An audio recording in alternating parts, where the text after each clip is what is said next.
Saudara, kita awali Aceh hari ini, seorang pengunjung dievakuasi setelah terjebak di tebing perbukitan Pucuk Krung, Kecamatan Luknga, Aceh Besar pada Sabtu malam. Korban berhasil turun dari puncak tebing setelah proses evakuasi yang melibatkan personil Basarnas Banda Aceh. Kondisi cuaca yang mulai gelap membuat tim yang melakukan evakuasi terhadap Abdul Aziz, korban yang terjebak di tebing Pucuk Krung Luknga, harus ekstra hati-hati. Selain kondisi cuaca yang mulai gelap, korban yang merupakan wisatawan asal Sumatera Utara tersebut berada di tebing yang terjal dan licin. Insiden yang menimpa pria berusia 21 tahun tersebut berawal saat korban pergi ke lokasi wisata di Aceh Besar ini pada Sabtu sore sekitar pukul 16 waktu Indonesia Barat. Naas korban yang naik ke tebing setibanya pukul 18 waktu Indonesia Barat akhirnya ragu untuk turun setelah berada di ketinggian 9 meter.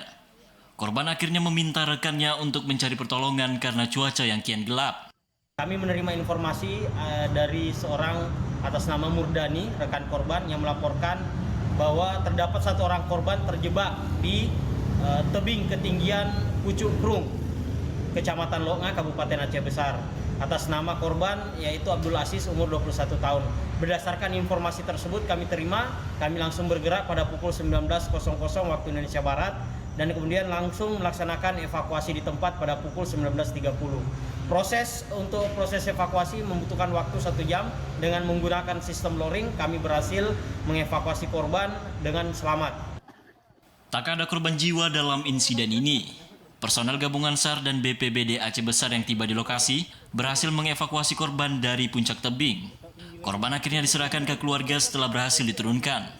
Dari Aceh Besar, Arman Konadi, TVRI melaporkan.